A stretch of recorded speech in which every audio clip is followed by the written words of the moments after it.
the thrill, as in, it might be dangerous. It's just really exciting to get to know somebody new. Yeah, the thrill of the discovery and finding out what it is. And the Russians called mushrooming the quiet hunt.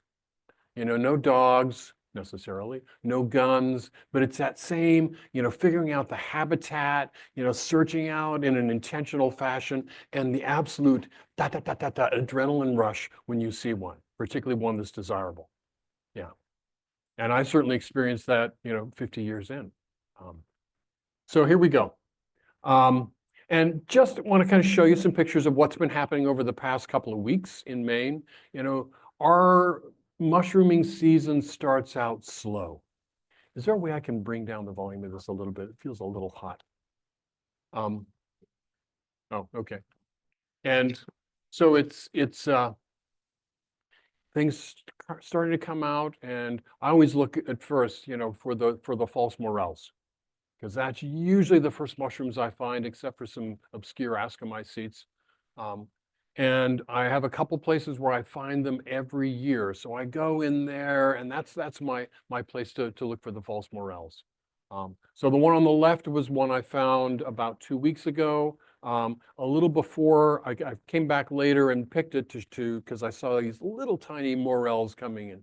And the one on the right hand there is actually, it was a photograph I took several years ago outside of Bangor.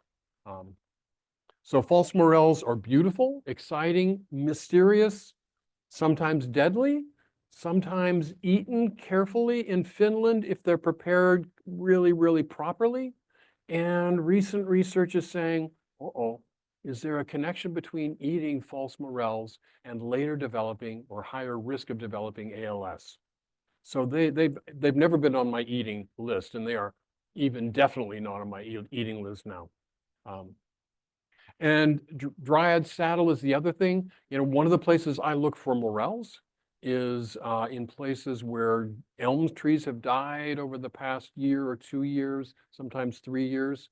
And long about that 3rd year, the thing that often comes out on those dead elm stumps is dryad saddle, or pheasant back is what it's more commonly called these days.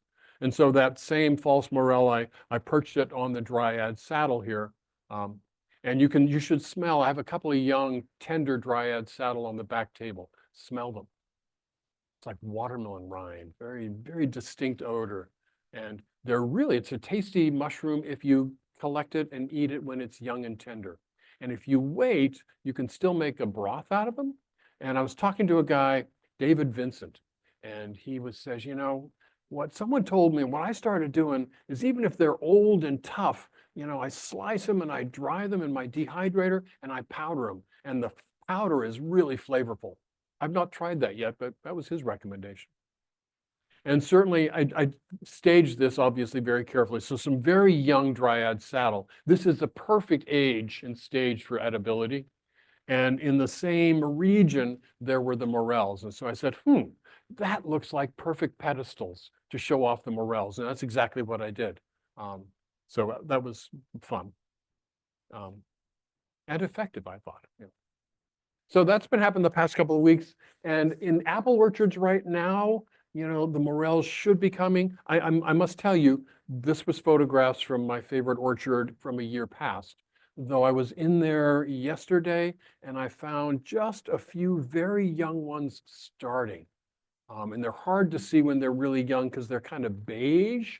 So I have hope that in another week, I'll be able to find them. And with apple orchards, I usually look for the morels higher up, kind of in grassy areas, not down low where the water might congregate, because they usually don't fruit in those more moist areas.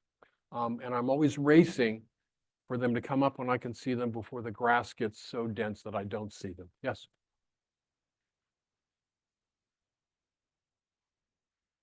So in an apple orchard, typically how old are the trees where you find them?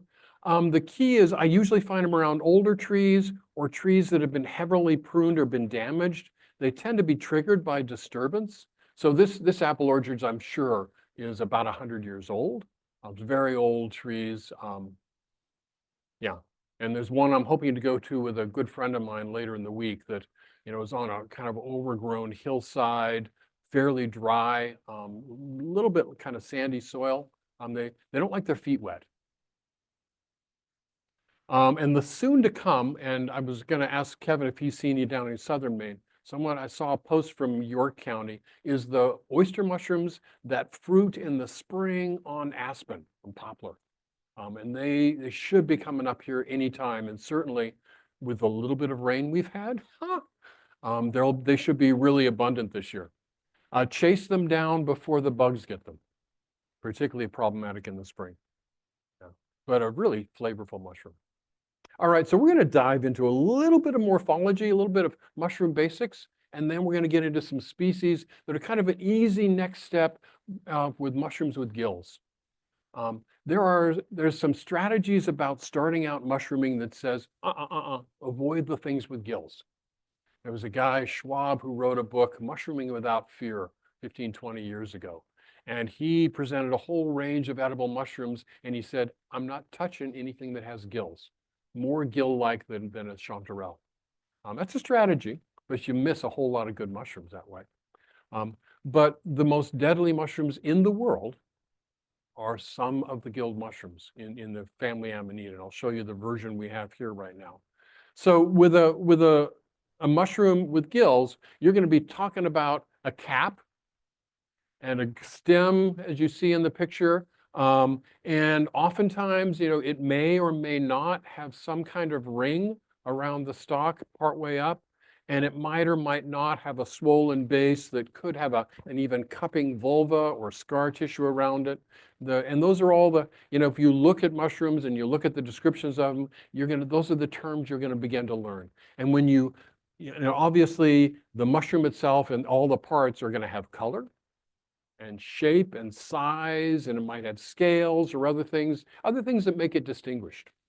And so with the mushroom that has gills, you say, all right, what the heck are all these gills for? Why?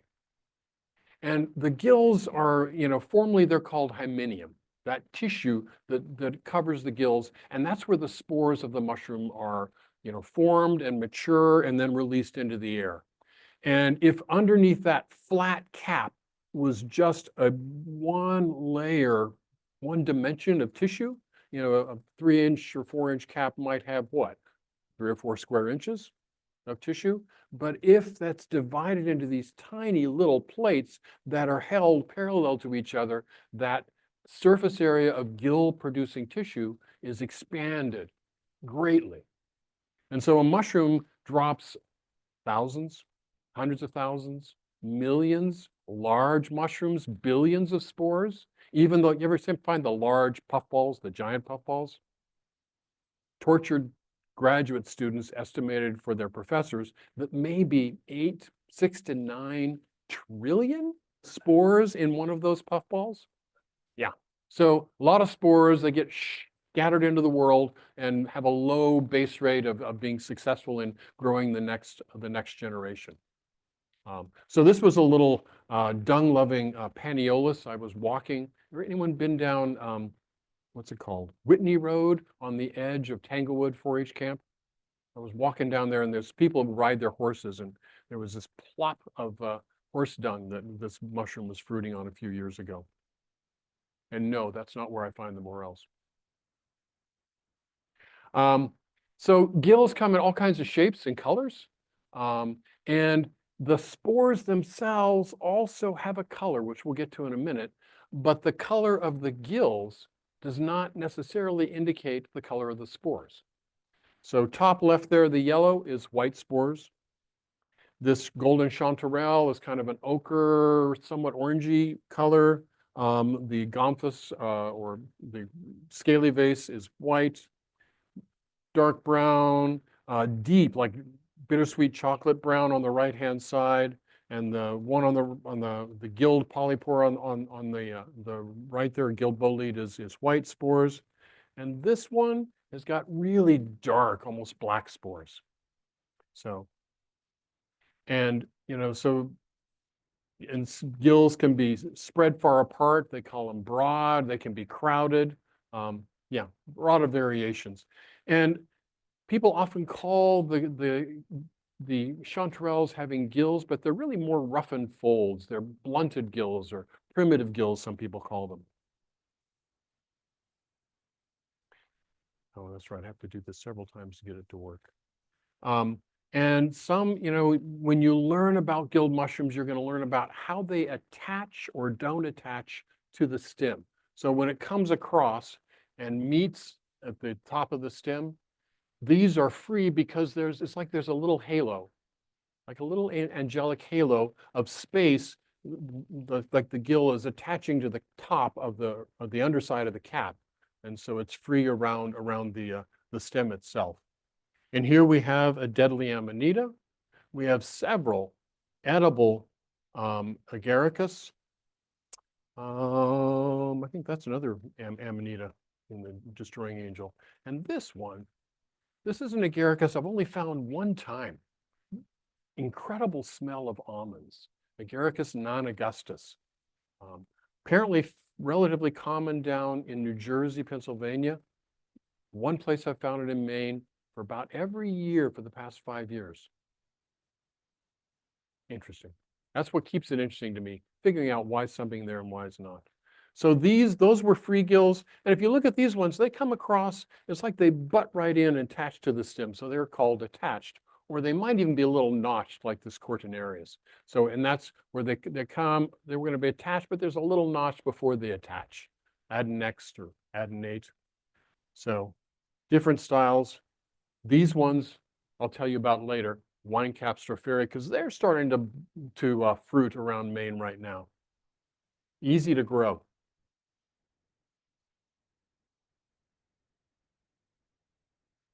So we've got a cap, we've got gills, we have the stem, and stems may or may not have a partial veil or an annulus or a ring. They're variously called all those things. And sometimes, like with that almond smelling non-augustus, that ring is very skirted. It kind of hangs down and is kind of floppy. Sometimes it's a very tight, like a collar. And sometimes you just see a tissue like the scar, which is from a cortina. So a lot of variation there. So here's some different types of gills. With this is called the parasol, which I'll talk about later, parasol mushroom. And this, they call it a collar. And with like a collar,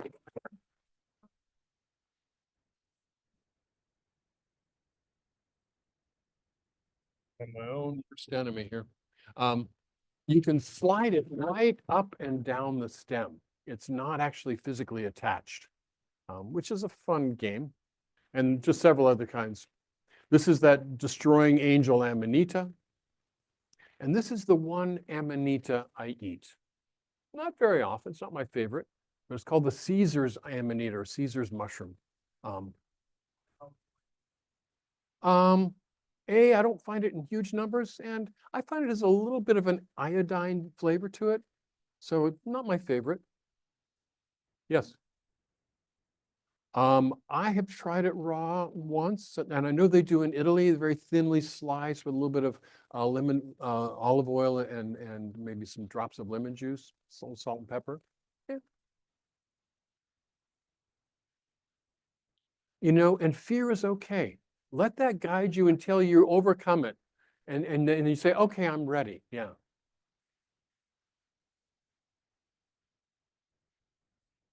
Someone follow this woman around. She has good instincts. So she says, I need to find him a few more times and then I'll be ready. Anytime I'm eating a new mushroom that's at all obscure, that's exactly, and early on it was totally unconscious. I would pick it, I would identify it, never intending to eat it. I would collect it again and I would identify it, confirm that's what it is and its edibility, and not eat it. And then usually like 2 or 3 more times I would collect it, intending to eat it, but end up in the compost pile. And then finally I'm ready. And it's like it's building up that sense of confidence. Yes.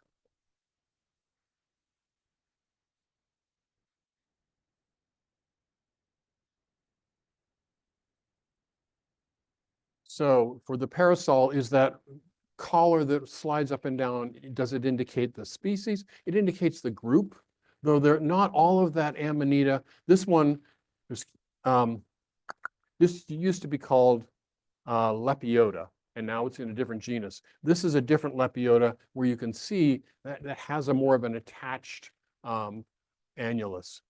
So but you're not if you find it in the state of Maine, you're falling into one of a couple of species, both of which are edible. Yeah. As far as smell, or like said almond. Yeah. So So he's asking, how important is that sense of smell? For me, it's almost unconscious. And I realized it when I took my son out mushrooming and he was like 18, 20 months old and he was toddling around. He would pick a mushroom and he'd go, what are you doing, Dash? And I realized, again, he was copying what he saw his dad do. And it's like, particularly a new mushroom or when I know the smell, it's like unconscious. And for some mushrooms, like you smell those morels back there, they don't have a smell at all. You smell a black trumpet or that dryad saddle out there. Some other mushrooms have a very, very distinctive scent. Yeah. And of course, you give the same chanterelle to 20 people in a room, you're going to have 21 different impressions of what the scent is. I think scent is a very subjective sense. It's sense that we have. Yeah. So, and then we've got, the last thing was at the bottom of the stalk, you've got often some swollenness or veil remnants, particularly in the group of Amanitas and some other groups. And the real extreme of this is that American Caesar's mushroom, where with Amanita, the entire mushroom is enclosed in a universal veil, an egg. And this one, the cap pushes through that egg and leaves this really thick felted vulva at the base of it, very distinctive. And this is one mushroom, if you find them totally enclosed, you're not sure what it is, you slice them down the center and you've got the beautiful orange outline of the mushroom inside. It's quite photogenic. Yeah. And sometimes that universal veil on an Amanita, a big part of it ends up on top of the cap. So we'll see an Amanita muscaria in a minute with a little veil patches as the warts on top of it. So that's just, again, it's a descriptive. And then finally, as you move forward, you're going to want to learn how to make a spore deposit. It's called a spore print, but it's actually, it gives you one bit of information, actually two. It gives you the color of the spores. The other bit of information is it gives you a beautiful mirror image of the gills, so it's just can be incredibly stunning. And so what you would do is you would take a mushroom, and you could do it with a morel, you just cover the whole thing over, but you would cut the typical mushroom, gilled mushroom off the stem close to where the gills start, and you would put it gill down on a piece of paper or a sheet of glass or a sheet of aluminum foil, and then cover it over with a bowl, something to knock out any errant air currents. Because the air in this room, particularly the hot air that I'm generating, would keep those spores moving, and you want them to fall just by gravity. And what you get is a color of the spores. And for some mushrooms, that can be really important. Like there's a great late season mushroom called the bluet or wood bluet. And some Cortinarius look a lot like it at first glance, but they have like a cinnamon brown spore print, and the bluet has a pinkish buff spore print, very distinctive. And usually, 4 hours is enough with any mushroom of any size. Overnight is always safe, allows you to get your good night's sleep as well. So the big thing is, it gives you, it's a little bit more information. So I may do it as an aid to identification. I would never make a basis of eating just on a spore print, but it's one bit of information. And that's just what it's all about. This is about observing. It's about being able to see and describe what you see in a mushroom. And all of us, some of us continuously, some of us at least at the start, it's like pattern recognition. And we'll be flipping through a field guide and say, that's what I've got. And that's good, but it's not good. You know, if you have a field guide, like I think I brought Michael Quo's 100 Edible Mushrooms, which is a lovely beginner's book, but it's only got 100 mushrooms in it. In Maine, do you know how many mushrooms there are in Maine? Somewhere about 2,000 species. So your field guide is only as good as your field guide. And it will be certainly good with the common mushrooms. But, you know, that kind of looking at pictures is good. Looking at pictures online, you can have a deeper library, and I'll talk about some resources at the end. So when you find an unknown mushroom, it's good to be able to say, all right, okay, this is a mushroom that has gills. It looks like those gills are free or mostly free, because sometimes they're a little vague. Maybe do a spore print. You know, how big is it? What's the color of the cap? What's it growing with? That's a big, important thing with some mushrooms.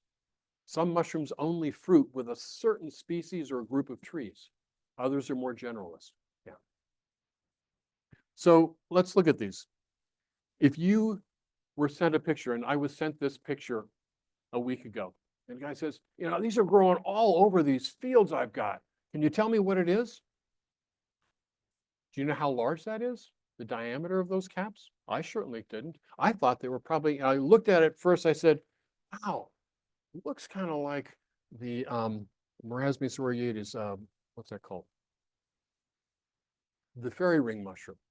And I said, the color's not quite right. And I said, you know, I replied back, I said, I'm not even gonna go further. I said, unless I see the underside, I can't tell you what that is. And so this is what he sent me. Then I knew exactly what it was. And I knew that those mushrooms were about this big around. Maybe a little bit smaller. This is a wine cap stropharia. And he'd put a bunch of wood chips up on that field to start to break down, because that's what it was fruiting on, or sawdust.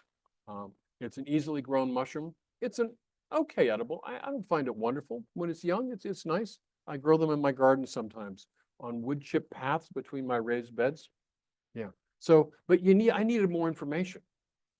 It's like someone taking an overhead picture of all the top of our heads and couldn't see anything else and saying, can you tell me who's in that room? Probably not. So describing what you see, and I have to give a shout out. These are all toadstools, right? And this Beatrix Cromwell is a wonderful artist. She's got a couple of these posters where she's kind of taking the characteristics of some really identifiable mushrooms and making them into toads. And it's important to know that if you have one mushroom or one photograph of a mushroom at a certain stage in its life, you may not have all the information you need, because things change from the button to the open mature to over mature. It can change if it's in a hot sun and it fades out. So for identification, you need to get a range of ages. You can recognize the color can vary between mushrooms and where they're growing. And I also, you know, if a mushroom is fruiting and it's really, really dry outside, there may be enough moisture in the soil to cause the fruit, and it starts to open up, and the outside skin, the cuticle, is dry, but the inside is growing, it might get this array of cracks and fissures in it. And you say, is that part of this mushroom, or is it just because it's dry outside? So various things. And size is always given as a range, 4 to 8 inches, 3 to 5 inches. And recognize that that's a general range of what's often found, but in an ideal circumstances, it might get bigger. And sometimes you'll find them smaller, because these are living things. They have their own minds, and they'll do what the hell they want. Yeah. And what I really, and this has been hard because I'm a typical man. I like to have the answer, right? I don't know. I said, no, it doesn't come easily from my mouth, but it's really, really important here. You only know what you know, and don't assume that you know more than what you can see and determine, because that can lead to mistakes that are uncomfortable. Yeah. So here's that Amanita muscaria.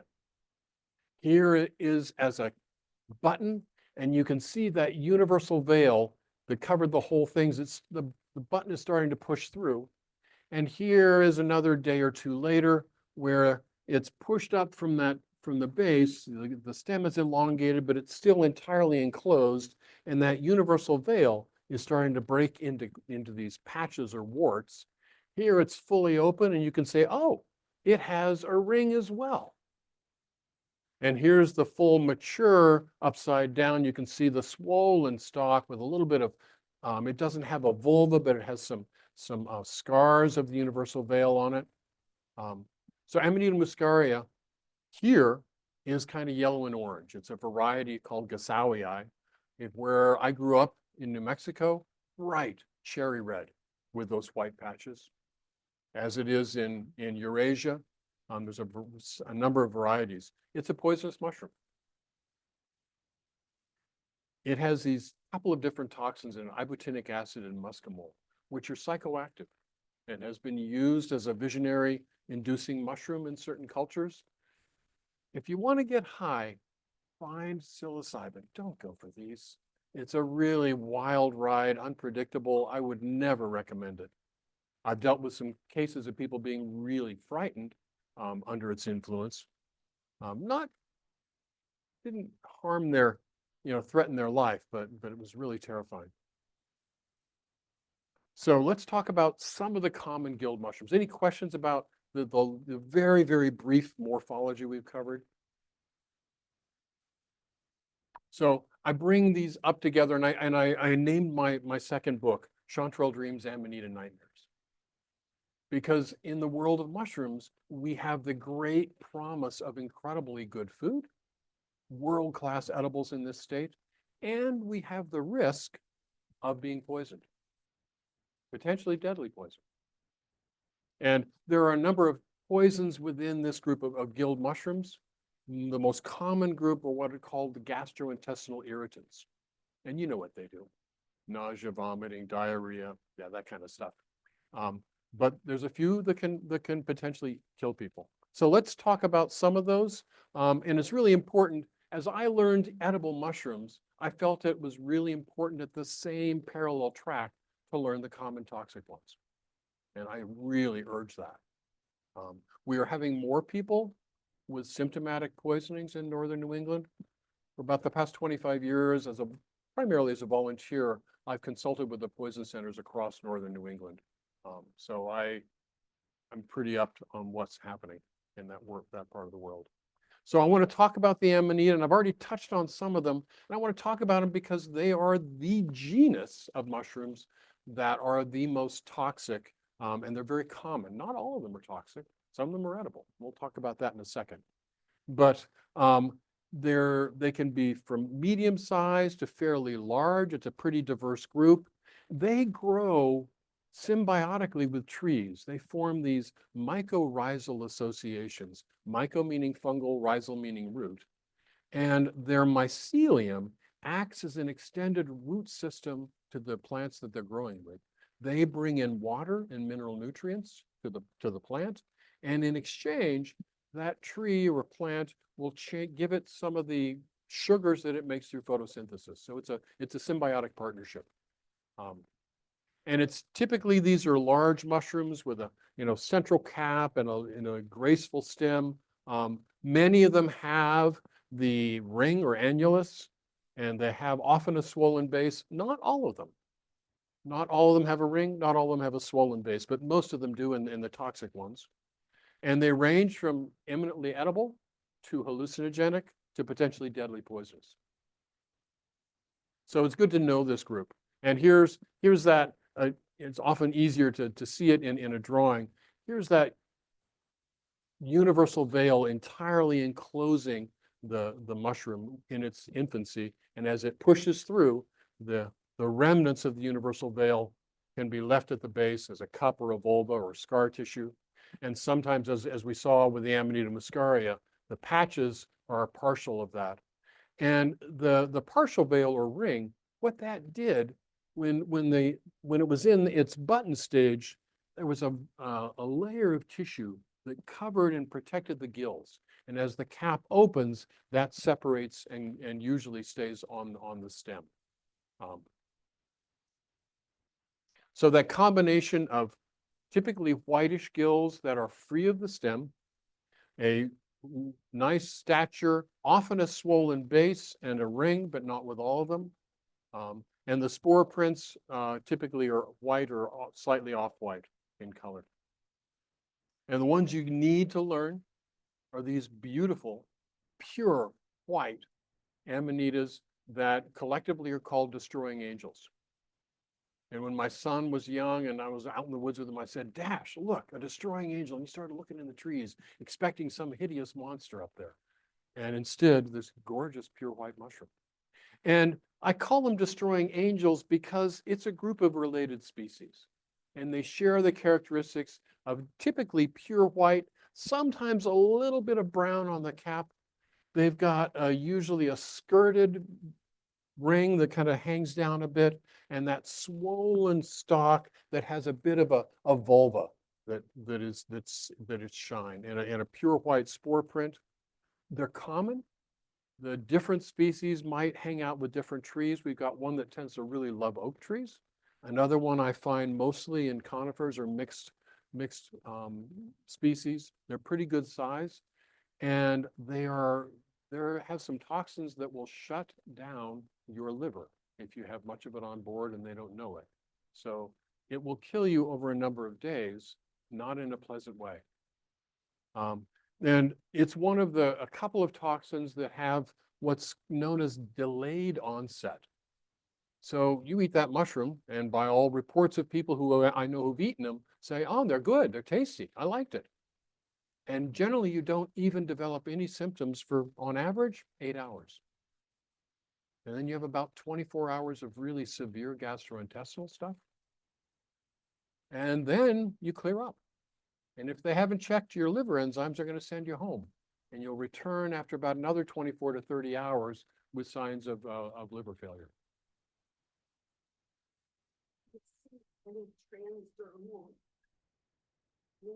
just touching. No, it's a really good question. You will invariably never be poisoned by a mushroom you handle. There's a couple rare cases of people getting contact dermatitis. I've never seen one. I've read about it in the literature.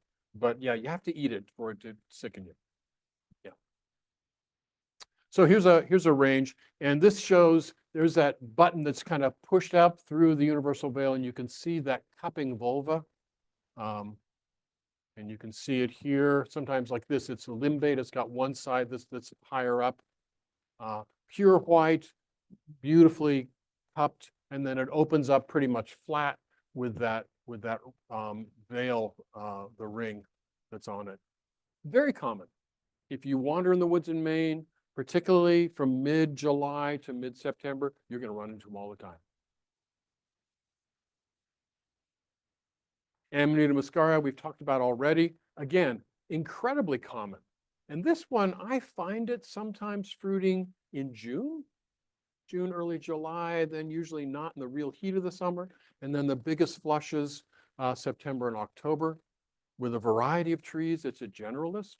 In fact, this mushroom is considered an invasive species in Australia and New Zealand, where they brought it in to help grow timber. And it's now partnered with the native plants there, and they're not fond of it. So it's a generalist. It's pretty rampant. And there are times in the fall, you can see them in an area 20, 30, 40 fruiting at the same time. Very handsome. But it's toxic. And this is a great example. So if it's in the sun, sometimes it fades from that orange to kind of almost a brownish yellow. And those patches that are on the top of the cap, heavy rainstorm washes them off. So they're not physically attached, they're just stuck there. And there's a couple of others in this group. They, from the toxicology, they call these the pantherine mushrooms, named after a West Coast species called Amanita pantherina or pantheroides there. And they all have that ibotenic acid and muscimol. And some of them have higher concentrations than this one. Again, pretty common, but not to eat. And then there's this guy. They call this the blusher. Amanita rubescens is the European, we call it Amero rubescens. And it is this kind of slightly reddish brown. And anywhere where it's, as it ages or is handled or somebody starts to eat it, it kind of slowly rusts, kind of reddish brown, hence the name blusher. Tall mushroom, beautiful. It's got those same veil remnants on top, and a swollen stalk with no cup at all, and it's edible. I've never eaten it. It just belongs to that group that doesn't have nice neighbors. And I know people who eat it. There was a man who got really passionate about mushrooms and started learning them and eating them, started using them medicinally as well, because he was under treatment for cancer. And he called me one day and he said, Greg, I found a whole bunch of blushers. I said, yeah, I've been seeing them. He says, I think I'm going to eat them. I said, why? He said, well, they're edible, aren't you? I said, yeah. I said, I mean, I can recognize it from 30 yards away, but I've never eaten it. And particularly for you, why would you bother eating this one? Why push that envelope? There are so many good mushrooms out there. And let's be frank, I average in a year, varies from year to year, probably 40 to 50 different species of mushrooms that I eat. And I'm really cautious about what I eat.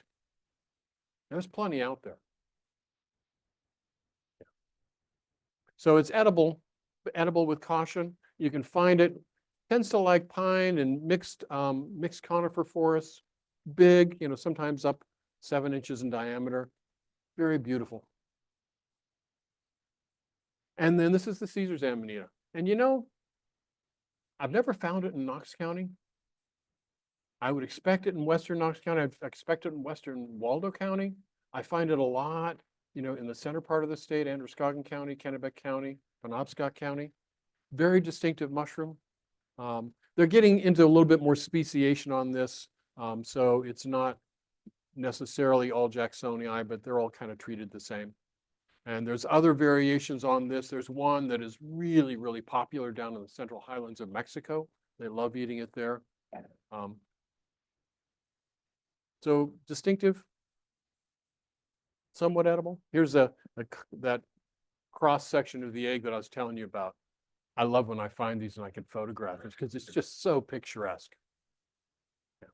And the cap that starts out this beautiful orange with a little bit of striate lines often fades in the sun, but it's still pretty.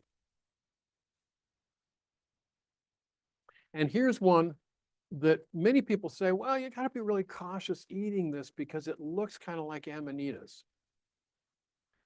This used to be called Lepiota procera or Macrolepiota procera. Now they've changed the name to probably procumbens or elongata. It doesn't matter. It's a parasol mushroom. And this is a mushroom that has a distinct odor, rich odor, and an incredibly rich taste. And you find them, it's very tall. I've seen them probably 14, 15 inches tall with a 3 to 4 inch cap. And it has, these are scales. So they do not wash off. They're brown, has an elegantly long brown stem and a little bit of a swollen base. Free gills and that collar-like ring on an annulus. Kind of, I don't know how you describe the gills. The gills are kind of like soft and pliant. Can get quite large. It likes open fields and the edges of fields as they move into the woods. Anytime from usually August into end of September, I find these most common in September. And most of them have this little umbo, this little bump on the top. There's a couple graveyards I find these in. I find them in fields, and the flavor is just lovely. I like to dip them in egg and then fry them up like a fritter. Yeah, very popular here and in Europe. Couple of related species. And if we lived further south from here, there's like a pure white or almost pure white mushroom that is in the same group that is called Chlorophyllum molybdites, the green-gilled lepiota. And it doesn't grow this far north, but down in the southern part of this country and in the Midwest, it's probably the most common cause of gastrointestinal stuff because it often fruits in people's lawns, sometimes in rings. It's beautiful, it's gorgeous. People get tempted to eat it, but not successfully. don't have to worry about that. With global warming, it may come into the southern part of the state sometime soon, but not yet. It's been seen in Massachusetts. Now I'm going to talk about a very different group of mushrooms.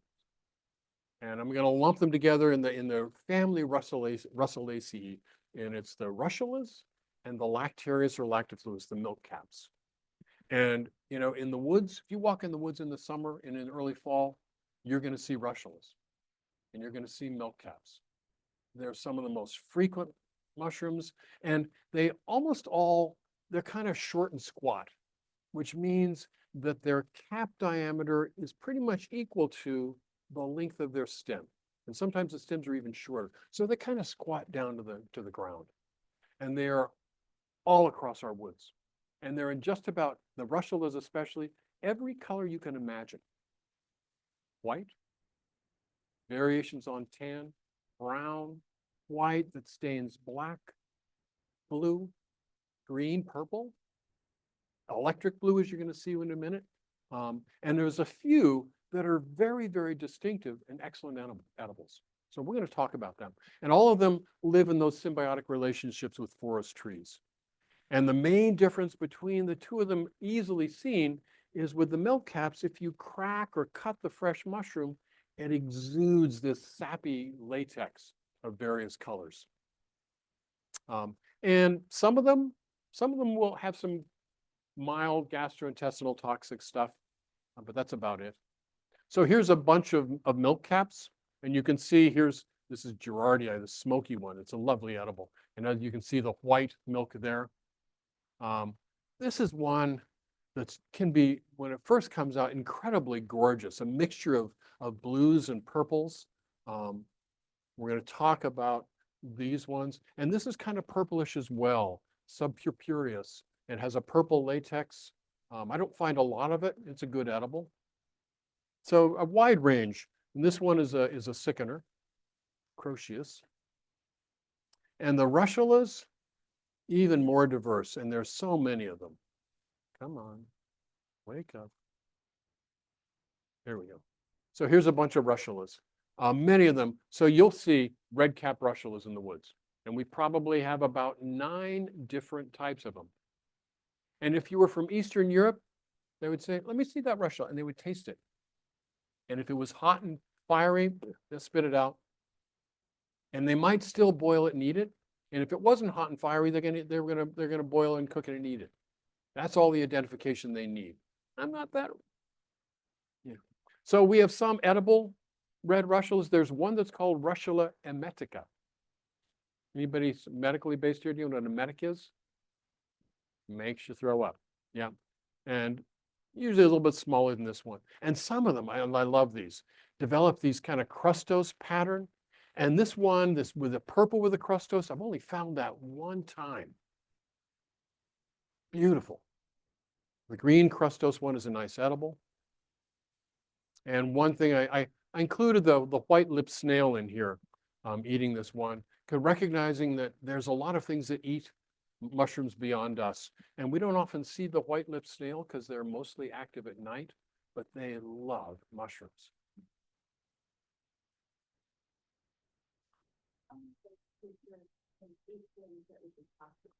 And that's really good to mention, Carla, this, there's a lot, sometimes I find the destroying angels that have clearly been eaten by slugs. Now, I don't know how well they did after eating it, but don't use, mouse nibbles or heaven forbid, slug nibbles as an indication of edibility. Thank you for bringing that up. So this is called, they call it the delicious milky because there's one in Europe that's called Lactarius deliciosus. And we have 2 varieties here. And they are brilliantly orange with kind of an orange latex. They're kind of crunchy. They break apart easily. Both of them are lovely edibles. I typically find them late summer and fall, usually with conifers. One of them ages kind of greenish, staining greenish, and the other does not. So here's a close-up of them. And you can really see the orange latex and the little pattern on the scorbiculations on the stem is just neat. So I find these often with spruce or fir. And they love the Western mountains and grow kind of fruit heavily up there, but I've found them fruiting heavily even within a few miles of here. And the another one I want you to talk about, it's another milky. There's two in this group that look a lot alike. One is shorter and having broader gills and the other tighter gills. You know, kind of reddish brown cap, 3 to 4 inches in diameter. The stalk with the same color or tinges the cap color. And they're really flavorful. There's this one, and the voluminous milky cap are called the Bradley in the Midwest. This one, if you crack those gills, the latex comes out and it'll just run down your hand. Very, as hence the name voluminous milky. Very, a lot of it. And two things about that milk. After it runs down your hand, it stains your hand brown. It'll wash off. And it smells a little fishy, but it is an incredibly yummy edible. I find these mostly with oak, both of these species. This one I tend to find more in sandier soil. Like I was up, damn, I can't remember the name of the river, outside of Newry. There's river bottom, and it had flooded, and it clearly had some massive rainstorms, and later in the summer there was a heavy fruiting of this in the sandy sand plain. Yeah, so just a great edible to learn as you go. And here you can see, you know, these have been handled a bit, and you can see the brown staining on the gills. And there's other milk caps. If you crack that gill open, it comes out white, and after about 10 seconds in the air, it turns yellow. Two species, don't eat them. And there's a good indication if it turns yellow, it's one of those two species, and it's a gastrointestinal irritant. None of these are particularly toxic, but some of them are great edibles, but still, never eat them randomly, right? And this is the last milk cap. And this color has not been through any kind of filter. They call this the indigo milk cap, Lactarius indigo, rosewinter white pine. I don't find it a lot here on the coast. Occasionally I have. A little more common up toward Augusta. And when you find it, just looking down at the cap, it's kind of silvery white with just a tinge of that blue. But if you cut it open or crack it open, that electric blue oozes out, and it's just a distinctive color. And it's an edible, particularly if you've got young children in your life. Cook them up because it turns from blue to green. So you can make green eggs and ham. And it's a pretty good edible. Yeah. Very distinctive. And fun to play with. These are from some that I found in Damariscotta. And then I want to talk about honey mushrooms. And I'm going to talk on several levels. Sometimes they are all over the place. This is a mushroom in an area that's been really infected by it. You can almost collect them to fill the back of a pickup truck. And that's what I'm going to add. Sometimes when people find a big mass of edible mushrooms, they want to eat a big mess of them. And this is a mushroom, some people don't agree with it well, and you need to cook it well, because if you eat it raw, it'll make you sick. But there's a number, like including the morels, that'll do that. So Amarella, the Armillaria is a genus, we have about 3 or 4 species here, and they are parasites on trees. They will seek out they have these rooting mycelium that'll seek out tree roots and grow in between the bark of the tree root and the core and kind of fill that spot. You ever found a tree that's been dead a couple of years and you peel off a chunk of the bark or the bark has fallen off and you see this network of white shoestring rhizomorphs are called, and that means that tree was likely killed by the honey mushroom. So it can be a vigorous parasite. Along the way, it makes a pretty tasty mushroom. I never collect and eat this age. I like them when they're young in buttons.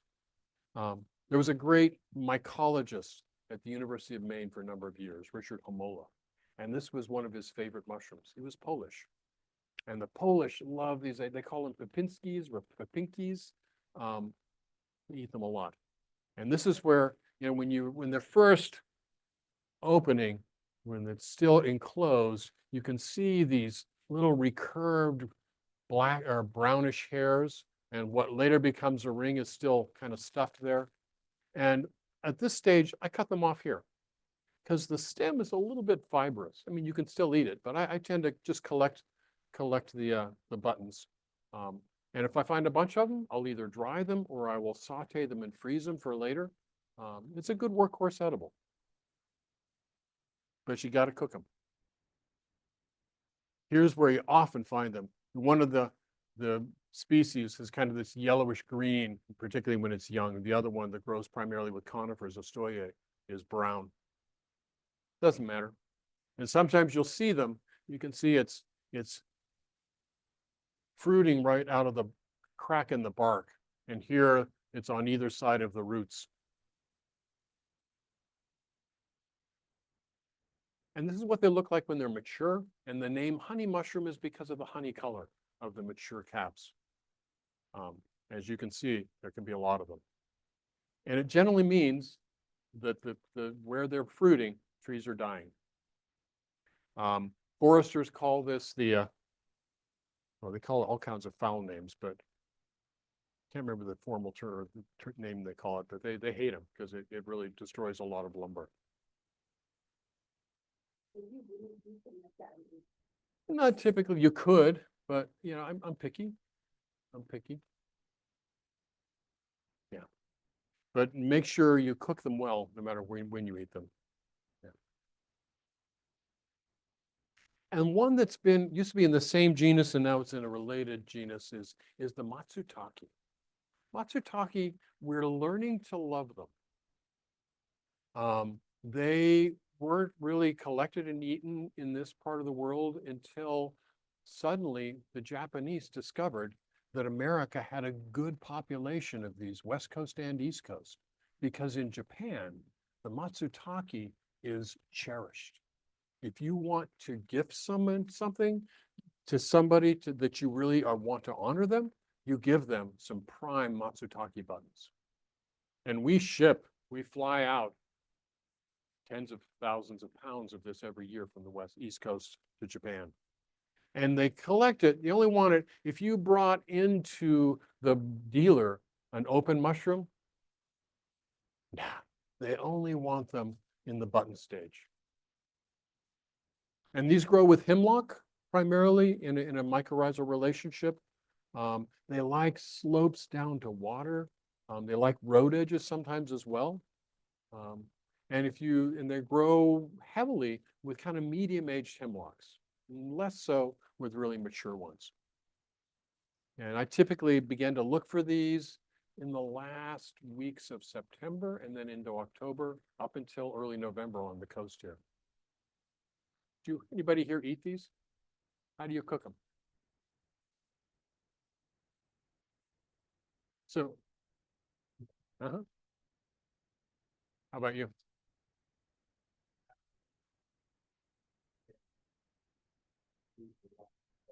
Yep, yep. So unlike something like chanterelles or black trumpets where their flavor elements are fat soluble, these are water soluble. And so they're often in a broth or steamed in rice. I mean, but I've sauteed them up crisp and with a little bit of barbecue as well. Yeah, it's an interesting flavor. And the smell is entirely distinctive. And you smell them and you decide. Some people say they smell spicy. Some people say they smell like old sweat socks. I think they're kind of in the middle between the two. Yeah.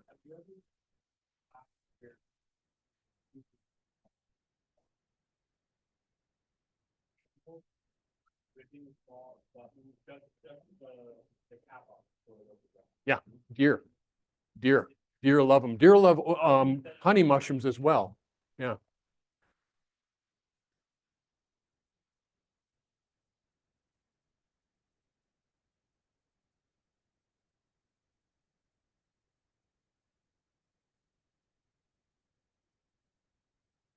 And where the hemlocks you have, are they mature hemlocks?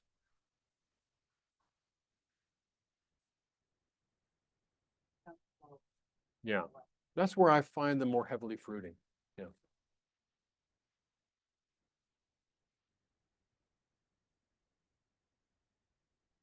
So here, and oftentimes they say, you know, when you pull up the buttons, often at the base, you'll see this gray kind of pod soil. It's a little bit of a mineral soil. And this is where you often see them. This is what that looks like on the surface, where you'll just see kind of the brownish top of the cap, or you'll even see a hump. I have in one place in the western, we don't have a lot of red pine around here, so I don't particularly look, and the red pine have been kind of hit pretty hard. Yeah. So I just want to talk about a couple. I want to talk about the group that are related to our supermarket mushrooms and the portobellos, this agaricus group, and a couple of species. And these are typically, there's a couple of species that grow in the woods, but mostly these are mushrooms that grow in open areas. And particularly the campestris group, which is actually a different species now, but don't worry about it. I find those in open areas, and there's a pattern that they usually follow. If we have a rain, if this rainy spring stays rainy summer, rainy fall, you're going to see hardly any of these, if you see them at all. But if we have a dry, hot July or early August, and then we have several thunder showers over a week or two, that's when these are going to come in big numbers. They like that pattern. They're secondary saprobes, and so what they rot is stuff that's already partially rotted. And they like kind of grassy edges, areas where the grass is not tended well. And you can find them sometimes in huge numbers. You have to watch them though, because you're going to have that rain last night, and then by tomorrow morning, you're going to see them fruiting, and you want to get them when they're young because they quickly mature. And sometimes these are called pink bottoms, because when the cap opens up and you first see the gills, they're pink. And then they quickly move from pink to brownish pink to pink to brown to dark brown. So when they're mature, so this is kind of half grown, that reddish brown. But when they're mature, the gills and the spore color are kind of like a bittersweet chocolate brown. And if you get them young, they have a milder flavor. And if you collect them older, they have a stronger mushroom flavor. Very common, very distinctive. And this is the small one that gets, there's a couple species, but gets up to about 4 inches. And then the other species is the horse mushroom, Agaricus arvensis group. And those sometimes easily get 7, 8 inches. Often a little later in the season, particularly in the fall and sometimes late into the fall. There's a couple different species. And this one, when the gills just opening up, they're kind of grayish. They're never pink when they first open. And then they move through that same color change, you know, from grayish to kind of pinkish brown to deep brown. Again, good edible. And I tend to find them fruiting, this one especially, fruiting in the same place year after year. So here's young ones with the gills still a little gray. This is probably actually different than arvensis, but related species. And there are a couple here where if you find them, they smell kind of phenolic and will stain yellow. I don't find those very often. Those ones are not as great to eat. I'd avoid them. And then I mentioned the wine cap stropharia. These are easy to grow, and they used to be incredibly uncommon. And then everybody in the world started using wood mulch. You know, the tree crews that are thinning trees will chew them up and spit the chewed up trees along the back where they grew them. And that's love. That's the love song of this mushroom. That's what it's going to love to grow on, particularly hardwood chips. And easy to cultivate in the same way in outdoor beds. And they start out, the cap is that just a kind of burgundy colored, hence the wine cap. And then it may fade to kind of tan. And the underside has a grayish black gills that have a black spore print. Very distinctive. So these ones are growing in my yard. And I collect and eat them at this stage. You know, It's not like they're not edible later, but they're the best quality at that stage. And there's a strange thing. You grow them in wood chips in your bed, path between your beds, right? Where do they fruit? In the beds. Almost invariably. It's this, they've got this relationship with the soil microbes that the mycelium will grow with them, and that's where the fruiting happens. Usually in the spring when my seedlings are starting to take shape and the mushrooms push up between them. Doesn't matter. And I'm just going to throw this one in.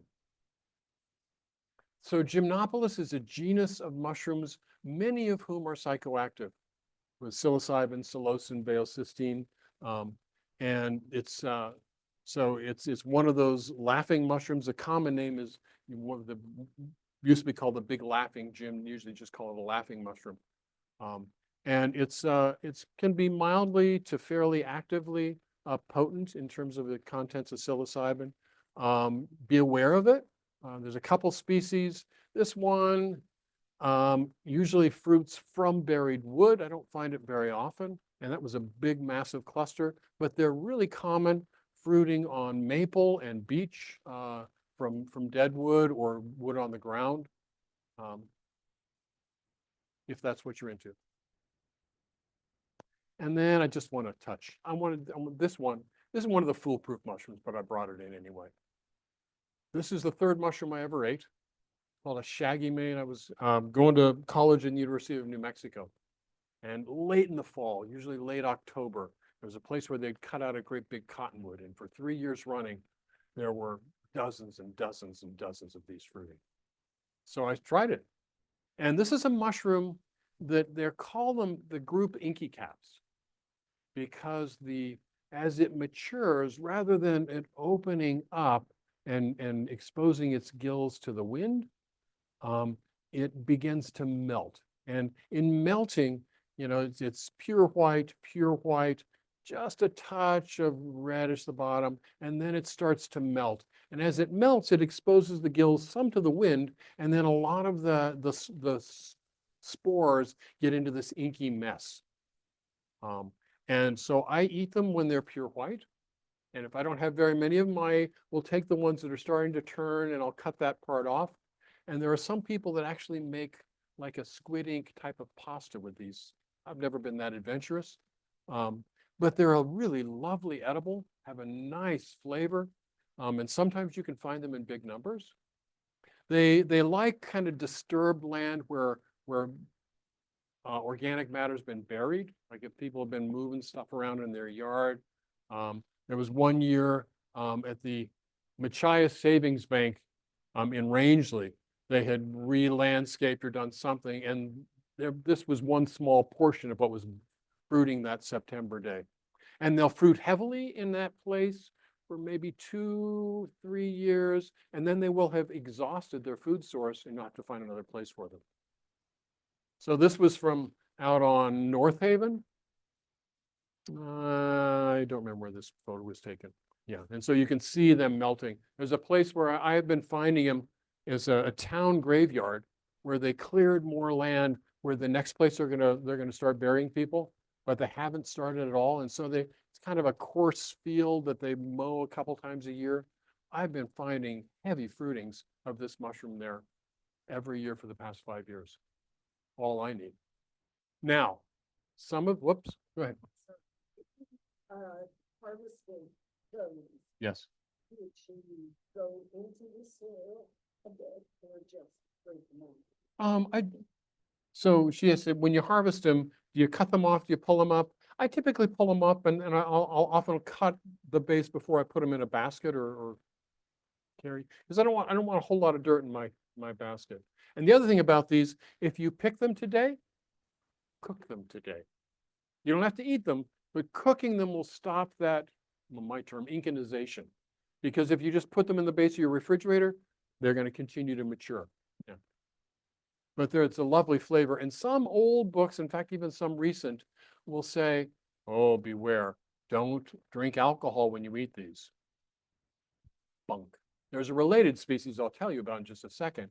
But these ones don't have that toxin in them. But this one, oops, no, I left it out. Anyway, there's one that's called the alcohol inky that doesn't look too much like this. It's the same family.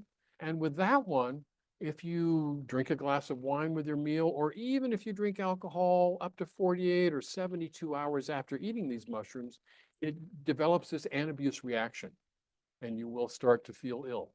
So here's the question. What's poisonous, the mushroom or the alcohol? Because if you don't have the alcohol, it's perfectly edible. It's the synergy, obviously. And then I just threw these in.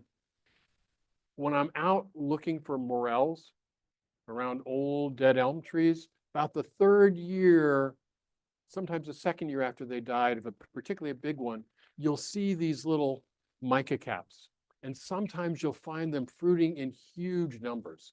And I love this mushroom. This is why they're called mica caps. It's got this little scales on there. And you see these tight clusters just coming up. This is my wife's favorite edible.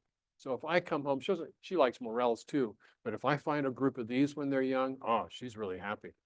They're a pain in the butt to clean, but they're really flavorful. And they're fruiting right now on the elms. Also I found some on a maple just outside my house. And so let's talk about a couple of toxic mushrooms. Here's a little brown mushroom. The other thing that people look at when they're looking for little brown mushrooms is psilocybin mushrooms. And there have been times when people have found the deadly Galerina thinking it was psilocybin. And, you know, if I have a toddler that eats one of these, I'm not worried. But if you've got someone who's saying, oh, I better eat 20 or 30 of these to get a really good high, then it's really dangerous. It has the same toxins in it that the worst of the Amanitas have. So in the guild mushrooms, you have a lot of toxic mushrooms. Most of the problem is these gastrointestinal, like the jack-o'-lantern mushroom that sometimes people mistake for chanterelles, 5 to 7 hours worshiping of the porcelain bowl. Generally, it's time limited. All the psychoactive mushrooms are guild mushrooms, the anabuse ones. There's some that contain a toxin called muscarine. That's like it's a neurologic cholinergic effect. It's the only toxin that we have an antidote for. If they think you've eaten a mushroom containing muscarine, they'll give you a shot of atropine. There's it right up. And on the worst case scenario are the ones that will attack your major organs. And the false morel, the classic false morel, fits into both of these situations. Yeah. So the bottom line is, you don't ever eat a mushroom, you don't know what it is and know that it's edible. And when in doubt, compost. I've sickened myself one time, 1986, August 8th. I remembered it. And it was this beautiful lilac brown bolete. And at the time I collected it, I found a nice grouping of them. I brought it home, identified it in 3 books that I had.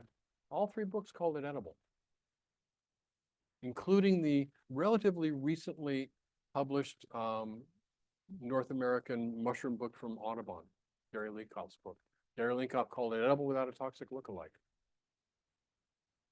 So I was pretty confident when I ate it and pretty upset when I got sick about 2.5 hours later. True to my usual practice, I'm the only one that ate it, the only one that got sick.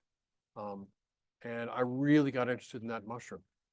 And, you know, particularly down in the southeast, like North Carolina area, they eat it. And most people are okay with it.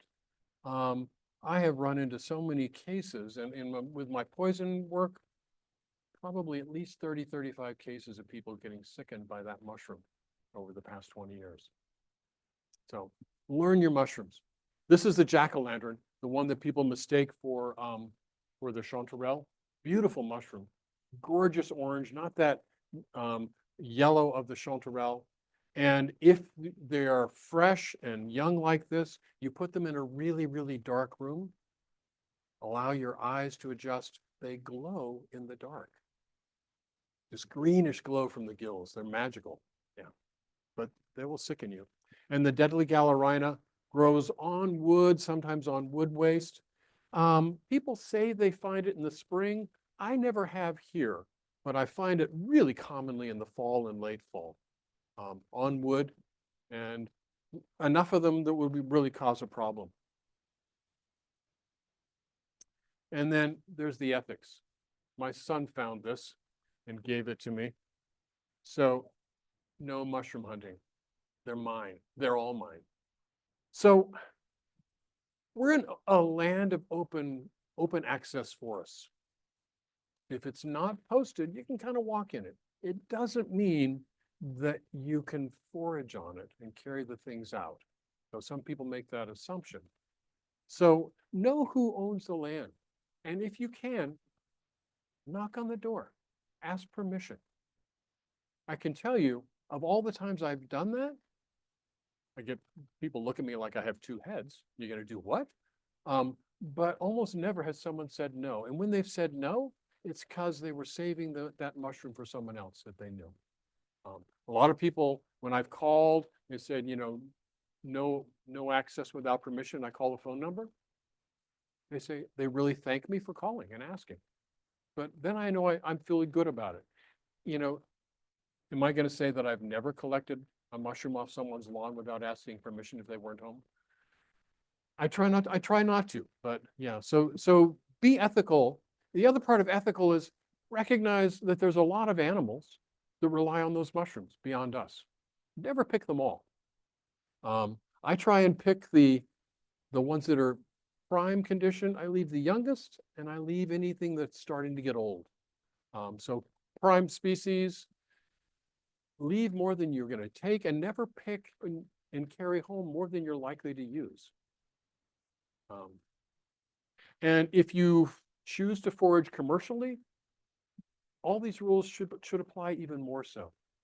Because sometimes commercial foragers, basically because they sometimes make part of their living on it, they can at times get greedy. So be cautious. So, and this is where I'm going to ask if there's any questions, but actually I want to talk about some resources. I do have copies of my second book on the back table. I'd love to leave with fewer than I brought. So they're for sale. And other books, there's a couple beginners books. I didn't bring Gary Linkoff's book. It's a lovely read around both history and common edible mushrooms. I did bring, this is more in-depth, Tim Baroni's Mushroom of Northeastern United States. It covers a lot of mushrooms. I've got it in the back table to look at. George Barron's is older, but it's a lovely little easy access book. I've got it on the back table. Oh, I didn't think I had. I should have left that. I didn't mean to have it. And Bill Rudy's I don't have on the back table. It's old as well, but it's a wonderful guide still. There's a brand new Audubon field guide. It's not a great field guide for identification because it's trying to cover the entire country and Mexico and Alaska. And so it covers things very thinly. Internet, there are some really good resources. Just be aware of where you're going and what they are. Michael Kuo has a website called mushroomexpert.com. And it's got a lot of information. He says nothing about edibility or medicinal use or toxicity on his website. So just be aware of that. If you read French at all, and I don't read it well at all, Myco Quebec. It's a part of the mushrooming group out of Quebec, Canada. An incredible depth of resources. I don't have it on here. iNaturalist is increasingly useful, and Mushroom Observer as well. And Facebook, how many people haunt the Facebook pages other than me? Yeah. Beware, it's crowdsourcing identification, and they usually get it right, but sometimes the first identification is not always accurate if someone's enthusiasm gets on top of them. It's a great way of knowing what's fruiting in your area and what to expect. And there's increasingly specialty groups as well. There's a good one of boletes of Eastern North America and boletes of North America. There's one on, false morels demystified. There's a bunch of different identification groups on there. Any that you particularly like? Facebook groups? Well, Yeah. And Maine Mushrooms is focused on what's happening in Maine right now, and some bleed through from other New England states. Yeah. And finally, This is not a class, this is a presentation. You can learn a lot, but I do a lot of day-long workshops across the state. And it's a great way to get, combination of some in-depth morning of learning and then some time out in the field. I'm gonna schedule a intensive one-day bolete identification workshop, probably in August, early September. I've done ones on medicinal mushrooms. And I'm looking to do I've got a commercial kitchen I can use for a foraging and cooking workshop. Every year for the past 14 years, my friend Mulvey and I teach up at Eagle Hill. It's the first week of August. We call it affectionately Mushroom Camp. And it's basically designed for a beginner, though every year we have a couple of PhD college mycologists who are primarily lab mycologists and they want to learn field skills. We've had people from age 11 to age 94. It's a fun group. I'm going to do again a mushrooming on Hurricane Island with the Hurricane Island Center for Science and Leadership, second week in September, I believe. Yeah. So that's kind of what I do. I love to play. Yes. Wait, can we do questions on the mic so folks can hear it on Zoom? They can't hear you. Him, they could probably hear, but. Okay, you, first Brenda. question is, do you ever go to a, like the, farmer's market and shake your head when people try to sell mushrooms? Second one is, Kevin had a question for you. I didn't hear it, but you said you had, people from Vermont and New Hampshire asking you. I wasn't sure if it was psilocybin or what the conversation was. This was early on, Oh, it was before I started. correct? I There can't was a remember. question that he had, and you said you had the two states asking you about them. I can't remember. Yeah. Okay, and as far as the farmer's market, Farmers market, there are, most of the people I find that attend the farmers markets and bring mushrooms are bringing mushrooms they've grown. And I say, good on you. And I have historically seen some people bringing in foraged mushrooms, and I worry at times they're not in great shape. And that's what worries me the most. I haven't seen any misidentified, though it's certainly a concern. I worry about, the chicken of the woods, Ladeoporus, being collected and purveyed too old and too tough. I would never touch it. So I worry about the quality sometimes of the mushrooms. Yeah. Does anybody else have a question? Don't be afraid of the mic. For me, I hope. No. I have a question though. Where can people find out about your workshops and if they want to register? Best bet, send me I've got a sheet in the back where you can put your email down. I send out a schedule. Generally, I'm getting ready to do it probably in the next month to put it out, which will give a lot of stuff. I typically post things on Facebook where I'm doing, like I shared out what Brenda put together here about this talk on my Facebook and on the Maine Mushrooms Facebook. Yeah, I know I'll be teaching a class down at Mary Spring in Camden in August. To be out on Hurricane Island in mid-September, up at Eagle Hill, and I've got a bunch of other classes up in Bethel and Rangeley and such as well.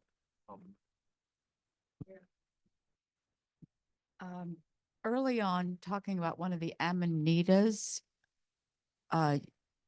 in your list, you said it may be infected by hypomyces. Yeah. So does that make the lobster? No, we're not. The hypomyces. Hypomyces is a genus of fungi that prey on other mushrooms. And one of them, Hypomyces lactiflorum, attacks russulas and a couple of lactarius and will turn them into the lobster mushroom. And, by the time it's fully parasitized, it's like you can't tell what mushroom it started on, but that's what makes the lobster. But there's this fairly large number of hypomyces, and there's two of them which will attack Amanitas, but they don't turn them orange. Yeah. So That's important. I'm sorry. Yeah, so it That's will important not look like the lobster mushroom. But will it also not look like the Amanita and therefore it could impact your identification and avoidance? Well, it wouldn't look like the Amanita, but if you would be able to probably recognize it as that type of Hypomyces hyalinus, but it's not known to be edible. So I don't think there'd be anything that would tempt someone to eat it, though. I've seen people make all kinds of decisions over time. And Yeah, there's- this one thing about mushrooms. I've been doing this for 50 years. I've been doing it pretty intensively, probably for 40 of those years. And I get to this point in my life and I say, damn, so much more that I don't know.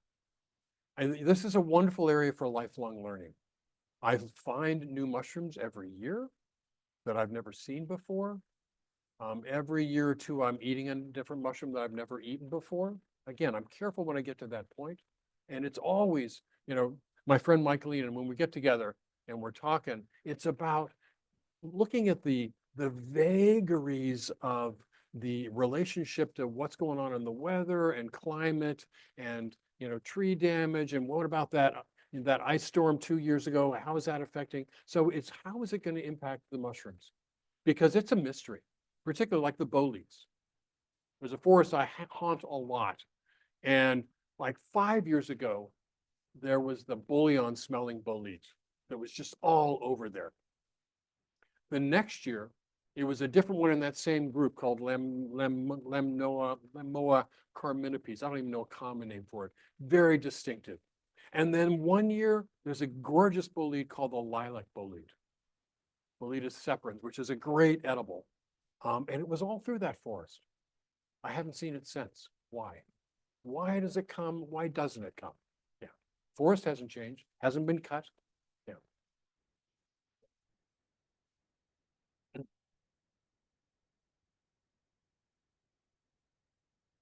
Oh, yes, and I do get calls. So he was asking what are the mushrooms I get calls for? And I get calls, yeah. I consult with the Poison Center, the Northern New England Poison Center, which covers Massachusetts, Maine, Vermont, and New Hampshire, and I sometimes support the Massachusetts folks as well. So I get calls from there. And the common calls, the most frequent repeat offenders, jack-o'-lantern mushroom, the scleroderma, the pigskin puffballs, and some boletes. Yeah. And there are the boletes. I love boletes, and I eat a lot of boletes, and it's a learning curve. There are a lot of boletes out there. Some of them are wicked easy to identify, to group, and are great edibles. Some of them, like the bicolor bolete, which is one of my all-time favorite edible boletes, it took me about 5 years before I was sure about what I was looking at to collect it and eat it. Yeah. Yeah, thanks for tweaking my memory, which is a sieve these days. Well, it looks like we've used up all our time, and I want to thank Greg for coming and sharing with us, and thank you all for coming, and thank you. You're welcome. Thank you, Brenda.